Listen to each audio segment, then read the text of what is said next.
স্থায়ীকরণ সহ একাধিক দাবিতে এবার পথে নামল part time teachers welfare association. মঙ্গলবার রাজ্যের বিভিন্ন জেলায় জেলায় চলল ডিআই অফিসে ডেপুটেশন। এদিন বহরমপুরে দুপুর 12:30 নাগাদ মিছিল করে জেলা শিক্ষা ভবনে যান প্যারা টিচাররা। সেখানে ডিআইকে দেওয়া হয় ডেপুটেশন। মূলত 60 বছর পর্যন্ত কাজের নিরাপত্তা সুনিশ্চিত সহ একাধিক দাবিতে মুখ্যমন্ত্রীর হস্তক্ষেপ দাবি করেন সংগঠনের সদস্যরা।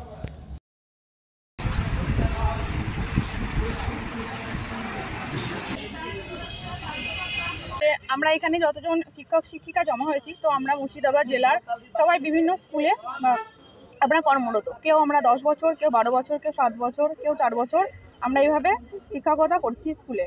তো আমাদের কাছে একটা সরকারের কাছে আমাদের বা মাননীয়ার কাছে একটাই দাবি, কারণ তিনি সত্যিই জনদরদি এবং মাননীয়া, এবং তিনি সত্যিই অত্যন্ত সংবেদনশীল। তো তার কাছে আমাদের এইটুকুই বার্তা পাঠানো দরকার যে আমাদের 60 বছর পর্যন্ত কাজের একটা স্বীকৃতি দেওয়া হোক এবং সরকারিভাবে আমাদের একটা বেতন কাঠামোর সুরাহা করা হোক।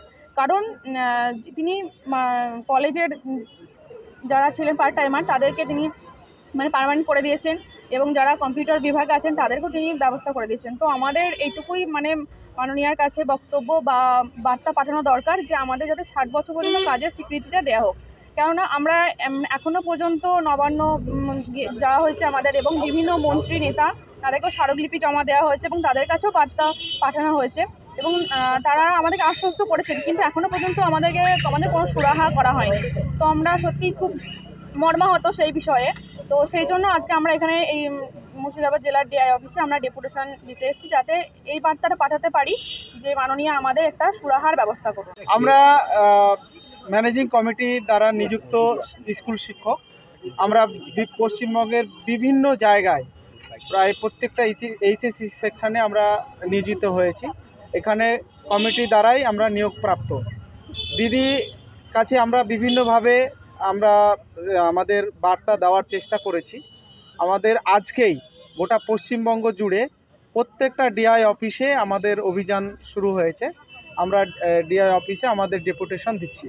আমাদের দাবি হচ্ছে যে আমরা উচ্চ মাধ্যমিক বিভাগে একটা শিক্ষকতা সাবজেক্ট শিক্ষক হিসাবে শিক্ষকতা করা সত্ত্বেও আমাদেরকে স্কুলে বিভিন্ন কাজে কিন্তু ব্যবহার করা হয়। বিশেষ করে আপনার ক্রীড়া বিভাগ থেকে শুরু করে নিয়ে বিভিন্ন ক্লাসেও আমাদেরকে ব্যবহার করা হয়, এবং আমরা সকাল 10টায় স্কুলে যাই এবং অ্যাজ ইউজুয়াল যেগুলো অ্যাসিস্ট্যান্ট টিচার তাদের মতোই আমরা কাজ করি। অথচ আমাদেরকে নামে মাত্র স্কুল থেকে 1000, কাউকে 2000 এইরকম স্যালারি দিয়ে আমরা কাজ করছি। আমি নিজে চরবালিপাড়া হাই স্কুলে 2012 সাল থেকে শিক্ষকতা করছি, প্রায় 14 বছর হতে চলল। আর এইরকম করে অনেকেই 18 বছর, 17 বছর, 16 বছর ধরে শিক্ষকতা করছে। তারা একটা নো অবজেকশন ফর্মে সই করিয়ে নিয়ে আমাদেরকে বছরের পর বছর কাজ করিয়ে যাচ্ছে। এর আগে আমরা নবান্ন গেছিলাম, দিদির কাছে আমাদের লেটার দিয়েছি, সঙ্গে সঙ্গে বিভিন্ন মন্ত্রী নেতা যারা রয়েছেন প্রত্যেকের কাছে আমরা বার্তা দিয়েছি। তাদের বক্তব্য আমরা করে দিচ্ছি, কিন্তু এখনও পর্যন্ত আমাদের কিছুই করেনি। আমাদের যাতে 60 বছর পর্যন্ত স্থায়ীকরণ করে এবং পাশাপাশি আমাদের একটা ন্যূনতম বেতনের সুরাহা করে আমাদেরকে বেঁচে থাকার মতো সসম্মানী শিক্ষকতা করার একটা সুযোগ করে দেন। এই দাবি নিয়েই আমরা মূলত ডিআই অফিসে এসেছি এবং দিদির দ্বারস্থ হয়েছি।